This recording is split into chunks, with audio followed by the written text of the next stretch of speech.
बिस्मिल्लाहिर्रहमानिर्रहीम। अस्सलाम वालेकुम नाजरीन, आज हम आपके साथ सऊदी अरेबिया की गैर मुल्कियों के हवाले से ज़रूरी और बड़ी खबरें शेयर करेंगे, इसलिए वीडियो को मुकम्मल देखें ताकि आपको सारी मालूमात मिल सके। सबसे पहले नाजरीन, महकमा अमन अमान ने सऊदी और मुमलिकत में रहने वाले गैर मुल्कियों को ख़बरदार किया है कि इनामी रकम के लालच में ना आएँ, टेलीफोन्स और दीगर ज़राए से आने वाली गलत इन्फॉर्मेशन पर तवज्जो ना दें। जैसा कि नाज़रीन आपको मालूम है कि मुमलिकत में ऐसी कॉल्स और मेल्स किए जा रही हैं जिसमें कहा जाता है कि आपका इनाम निकला है और आपकी फ़ाइल मुकम्मल करनी है, उसके लिए आपको फ़ीस पे करना होगी। तो ऐसे बहुत से लोग इन जालसाज़ों का शिकार हो जाते हैं और उन्हें काफ़ी ज़्यादा नुकसान होता है। तो नाज़रीन, मोबाइल पर इनामी स्कीम के हवाले से जालसाज धोखेबाजों ने बैंक अकाउंट फ्रॉड सिस्टम के ज़रिए काफ़ी लोगों को लूटा है। तो इस हवाले से अगर आपको कोई भी कॉल्स या मेल्स मसूल होती हैं तो आप अपने करीबी पुलिस ऑफिस इतला करें या फिर कुलना अमन की ऐप पर भी इन धोखे और फ्रॉड लोगों के बारे में इतला दें। नाजरीन, इस हवाले से मुमलिकत के कानून नाफिज करने वाले अदारों की जानिब से साइबर क्राइम कंट्रोल यूनिट की जानिब से कार्रवाई करते हुए ऐसे बहुत से ग्रुप्स को गिरफ्तार करने में कामयाबी हासिल कर ली है जो सऊदी अरेबिया से अपना नेटवर्क ऑपरेट कर रहे थे। एक और ख़बर के मुताबिक सऊदी वज़ारत दाखिला का कहना है कि सऊदी अरेबिया में गुज़श्ते हफ्ते 17,556 गैर कानूनी तारकिन को गिरफ्तार किया गया है। नाजरीन, ये गैर कानूनी तारकिन मुमलिकत में बॉर्डर क्रॉस करके आए थे। इसके अलावा कामा कवानीन और लेबर कवानीन की खिलाफ वर्जी करते हुए पकड़े गए थे। नाजरीन, हमारे ऐसे भाई जो मुमलिकत में अपने कफील से भागकर किसी दूसरी जगह काम कर रहे हैं या फिर ऐसे जिनके अकामे पर मेना कुछ और लिखा है और वो काम कोई और कर रहे हैं, उन्हें सऊदी अरेबिया के कानून के मुताबिक मुमलिकत से ब्लैक लिस्ट किया जा रहा है। तो नाज़रीन, अगर आपने भी मुमलिकत में रहते हुए किसी दूसरी जगह या कंपनी में काम करना है और आप अपने कामा और लेबर कवानीन की खिलाफ वर्जी का केस ना डाला जाए तो आप सिर्फ एक ही तरीके से लीगल काम कर सकते हैं।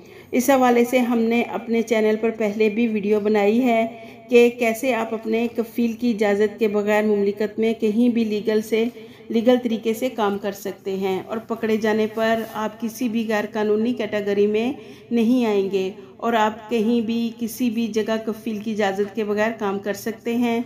जो तरीका हमने उस वीडियो में बताया है, मैंने उस वीडियो का लिंक डिस्क्रिप्शन में दे दिया है, आप वहां से क्लिक करके उससे फ़ायदा हासिल कर सकते हैं। इसके अलावा नाजरीन, मिनिस्ट्री ऑफ हेल्थ ने मौसमी फ्लू वैक्सीन घरों पर मुफ्त लगाने की सहूलत फ्राहम कर दी है। ये वैक्सीन करीम ऐप के ज़रिए आपको घरों में फ्राहम की जाएगी।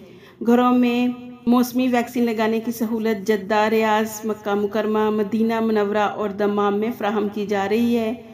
याद रखें नाजरीन, घरों में वैक्सीन लगाने की सर्विस 19 नवंबर से शुरू होकर 2 दिसंबर तक जारी रहेगी, जबकि वैक्सीन लगाने का टाइम सिर्फ शाम 4 बजे से रात 9 बजे तक होगा। नाजरीन, जो हमारे पाकिस्तानी भाई सऊदी अरेबिया मुलाजमत करने के ख्वाहिशमंद हैं, उनके लिए गुड न्यूज़ ये है कि जद्दा में जवाद सहराब मलक ने सऊदी मार्केट और मैशत की ज़रूरियात के लिए पाकिस्तान के मुलाजमत से मुतल्लिक फ़ैसला साज़ों के दरमियान हम आहंगी का तबादला ख्याल किया और ताजरों के साथ बातचीत भी की ताकि तारकिन वतन के मसाइल भी हल किए जाएं और पाकिस्तानियों को रोज़गार मुहैया की जाएं। ये मुआवने ख़ुसूसी का दौरा दोनों ममालिक के दरमियान पाकिस्तानियों में रोज़गार को मज़ीद बढ़ाने की कोशिशों का हिस्सा है, जिससे समंदर पार पाकिस्तानी सऊदी अरेबिया मुलाजमत करने के लिए आना चाहते हैं। इसके अलावा नाजरीन, जो हमारे पाकिस्तानी भाई सऊदी अरेबिया से छुट्टी जा रहे हैं और उनका पासपोर्ट एक्सपायर होने वाला है और उनका इरादा है कि पाकिस्तान छुट्टी गुजारने के अरसे में अपना पासपोर्ट रीन्यू करवा लें, तो उनके लिए पासपोर्ट के हवाले से ये ज़रूरी ख़बर है कि आप अपनी छुट्टी को कुछ अरसा डिले करके मुमलिकत से ही अपना पासपोर्ट बनवा कर छुट्टी जाएँ, क्योंकि नाजरीन पाकिस्तान में इस वक्त 5 लाख पासपोर्ट ताख़ीर का शिकार हैं, जिसकी बड़ी वजह मुआशी बहरान बताई जा रही है।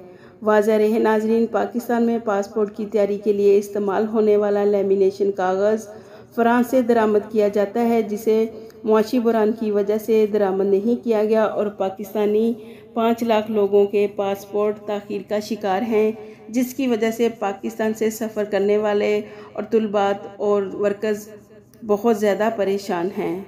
नाजरीन, एक और ख़बर के मुताबिक महकमा मौसमियात ने मौसमी लहर के बाइस कई शहरों में रेड अलर्ट जारी कर दिया है اور امدادی اداروں کو چوکس رہنے کی ہدایت کی ہے۔ جدہ سمیت بیشتر شہروں میں موسلادھار بارش کے لیے ریڈ الرٹ جاری کر دیا اور ہائی وے کے مسافروں کو محتاط رہنے کی ہدایت کی ہے۔ ناظرین، سعودی عرب کی کمشنری حفر الباطن میں نشہ آور کرسٹل پاؤڈر فروخت کرنے کے الزام میں 2 پاکستانیوں کو گرفتار کر لیا گیا ہے۔ ان کے پاس سے نشہ آور پاؤڈر برآمد ہوا جس کی مقدار 344 گرام تھی۔ واضح رہے ناظرین، وزارت داخلہ نے منشیات فروشوں کے بارے میں اطلاع دینے کے لیے ٹول نمبر فری جاری کیے ہیں جن پر کسی بھی وقت اطلاع دی جا سکتی ہے۔ مکہ مکرمہ، ریاض اور مشرقی ریجن کے لیے 911 جبکہ مملکت کے دوسرے علاقوں کے لیے 999 نمبر ہے۔